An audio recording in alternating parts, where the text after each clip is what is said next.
Bismillah, walhamdulillah, wassalatu wassalamu ala Rasulullah sallallahu alayhi wa alihi wasallam. What is Tajweed?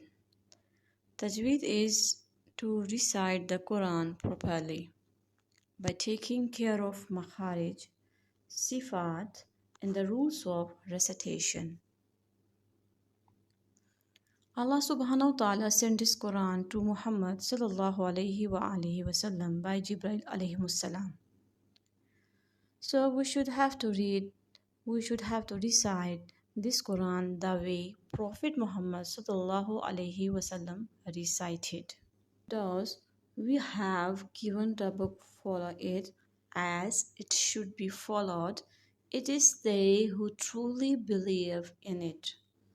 As for those who reject it, it is they who are the losers. Muhammad sallallahu alaihi wasallam said, "Who does not read Quran in a pleasant tone, not of us." I think so that is a very serious warning. But just pleasant tone is not enough for us if we have problems in Mahari, Sifat and the Tajweed rules.